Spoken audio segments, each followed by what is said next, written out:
Sebelum menonton, jangan lupa like, subscribe, dan tekan tombol lonceng. Presiden RI Joko Widodo mengapresiasi pemerintah daerah dalam penanganan pandemi COVID-19, baik dari sisi kesehatannya maupun ekonomi. Apresiasi ini disampaikan Presiden saat membuka Musyawarah Nasional 5 Asosiasi Pemerintah Kabupaten seluruh Indonesia tahun 2021 di Istana Negara.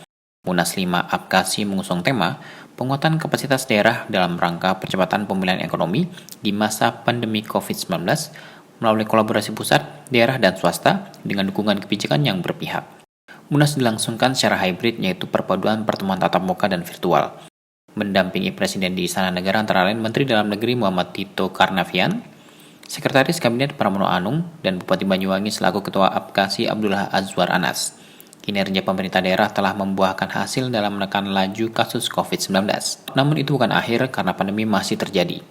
Jangan sampai hasil positif yang diraih justru menjadi bumerang yang membuat penanganan menjadi kendor. Program-program strategis di kabupaten yang memecahkan masalah-masalah mendasar dan bisa membawa lompatan besar ke depan terus harus dikawal dan diprioritaskan. Oleh sebab itu, ini saya titip yang pertama, ini penting sekali, dan ini sudah sering saya sampaikan, yang namanya konsolidasi anggaran itu betul-betul harus kita lakukan. Apalagi di tengah anggaran kita yang goncang seperti sekarang ini karena pandemi COVID. Konsolidasi anggaran, artinya apa? Rencana APBD itu harus betul-betul dilihat betul. Yang biasanya nggak buka secara detail, sekarang buka secara detail. Cek secara detail. Kemana larinya? Outputnya apa nanti? Outcome-nya apa nanti? Semuanya harus dikalkulasi, semuanya harus dihitung. Jangan membelanjakan, ini sudah sering juga saya sampaikan, jangan membelanjakan untuk banyak pos belanja. Presiden menjelaskan, upaya 3T atau testing, tracing, dan treatment tetap dilakukan. Bahkan porsinya harus ditingkatkan, apalagi daerah yang masih berstatus zona merah atau orange. Dalam menghadapi pandemi, upaya penanganan COVID-19 melalui 3T harus terus diintensifkan. Presiden mengingatkan bahwa ia selalu memantau perkembangan kasus dan penanganan yang dilakukan di seluruh Indonesia. Selanjutnya, Presiden mengingatkan pemerintah daerah untuk mengawal program vaksinasi COVID-19 yang menjadi program bersama untuk mencegah angka penularan. Pengawalan dilakukan mulai dari distribusi vaksin hingga pelaksanaan vaksinasi. Kepada penerima vaksin juga harus dipastikan tepat sasaran. Jangan sampai ada masyarakat yang tidak menerima vaksin karena masalah data. Untuk mencapai kekebalan komunal atau herd immunity, pemerintah menargetkan pelaksanaan vaksinasi pada 70% dari populasi penduduk atau sekitar 181,5 juta jiwa. Pelaksanaan tersebut dilakukan secara bertahap.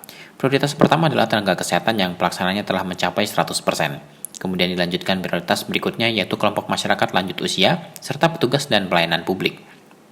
Untuk keperluan tersebut, pemerintah telah mengupayakan vaksin COVID-19 dari berbagai produsen dan negara.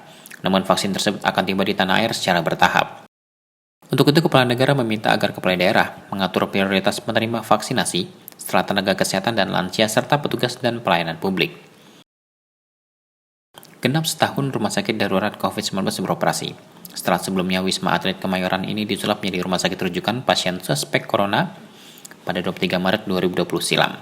Guna memberi semangat kepada pasien maupun tenaga medis, Direktorat Jenderal Kebudayaan Kementerian Pendidikan dan Kebudayaan akan menghibur dengan cara istimewa, yakni bermain angklung bersama pada peringatan 1 tahun melawan COVID-19.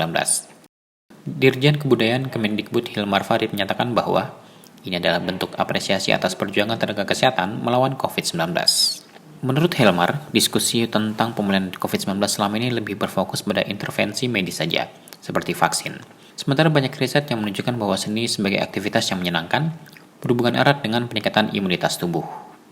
Lebih dari 1.500 pasien dan tenaga kesehatan bermain angklung bersama seniman angklung. Hilmar berharap aksi ini bisa berkembang terus dengan melibatkan lebih banyak seniman lain dari berbagai bidang.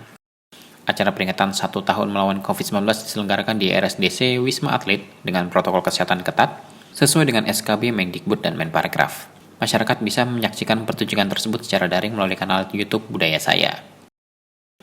Menteri Luar Negeri RI Retno Marsudi dan Menteri Luar Negeri Singapura Vivian Balakrishnan melakukan pertemuan bilateral untuk membahas kerjasama antara kedua negara, Terdapat dua agenda utama yang dibahas dalam pertemuan tersebut, yaitu persiapan pertemuan Leaders Retreat antara Presiden Jokowi dengan Perdana Menteri Lee Hsien Loong dan saling tukar pandangan terkait isu-isu regional atau internasional. Leaders Retreat dijadwalkan untuk diselenggarakan pada semester kedua tahun 2021.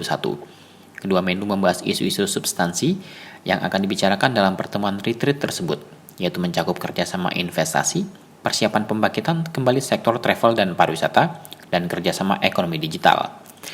Terkait kerjasama investasi, Menlu RI menggarisbawahi perjanjian investasi bilateral yang instrumen ratifikasinya telah disaling tukarkan pada awal bulan Maret 2021. Singapura merupakan salah satu investor utama di Indonesia. Investasi langsung Singapura di Indonesia pada tahun 2020 adalah sebesar 9,8 miliar dolar, meningkat 50% dari tahun sebelumnya meski di tengah pandemi. Terkait pembangkitan kembali sektor travel dan pariwisata, Menlu RI menggarisbawahi Travel Corridor Arrangement yang telah ada antara Indonesia dengan Singapura. CTA tersebut memfasilitasi perjalanan resmi dan esensial. Selanjutnya yang perlu dibahas adalah pembukaan perbatasan untuk tujuan pariwisata. Menlu RI juga menyebutkan perkembangan positif vaksinasi di Indonesia yang saat ini telah menjangkau lebih dari 9 juta orang dengan tingkat vaksinasi 500.000 orang per hari. Meski demikian, tren yang positif ini tidak boleh membuat Indonesia berpuas diri. Sebaliknya, Indonesia harus terus bekerja lebih keras supaya segera pulih dari pandemi. Terkait kerjasama ekonomi digital, Menlu RI menggarisbawahi penetapan Nongsa Digital Park di Batam sebagai kawasan ekonomi khusus pada tanggal 2 Maret 2021. Batam akan menjadi pintu masuk bagi perusahaan-perusahaan teknologi informasi internasional yang akan berinvestasi di Indonesia, termasuk dari Singapura, sehingga diharapkan investasi asing di bidang TI akan semakin meningkat. Agenda kedua pertemuan kedua Menlu adalah saling tukar pandangan terkait isu-isu regional atau internasional. Isu pertama yang dibahas adalah terkait situasi Myanmar. Kedua Menlu menyampaikan keprihatinan terhadap perkembangan situasi di Myanmar dan menyerukan kepada militer Myanmar untuk menghentikan penggunaan kekerasan guna mencegah jatuhnya lebih banyak korban. Mereka juga mendesak Myanmar untuk memulai dialog guna menegakkan kembali demokrasi, perdamaian, dan stabilitas. Dalam kaitan ini, Indonesia dan Singapura mendukung inisiatif penyelenggaraan ASEAN Leader Summit. Isu lain yang juga dibahas kedua Menlu adalah implementasi ASEAN Outlook on Indo-Pacific. Menlu RI menegaskan pentingnya ASEAN membuka kerjasama dengan semua mitra dalam implementasi AOIP. Kerjasama inklusif adalah kunci bagi implementasi AOIP. Sementara Menlu Singapura menyampaikan bahwa Indonesia dan Singapura telah menunjukkan bahwa keduanya merupakan mitra yang baik dalam situasi yang sulit. Kerjasama tetap terjalin baik meski di tengah pandemi. Kerjasama itu juga akan terus ditingkatkan dalam upaya memastikan pemulihan ekonomi pasca pandemi. Dia juga menegaskan bahwa Indonesia dan Singapura adalah sahabat yang saling percaya dan memiliki kepentingan strategis yang sama. Dalam isu Myanmar, Singapura sependapat dengan Indonesia terkait perlunya rekonsiliasi nasional untuk menemukan solusi yang efektif bagi Myanmar. Singapura juga sepandang dengan Indonesia terkait pentingnya sentralitas ASEAN di kawasan. Tim Eljan Media laporkan.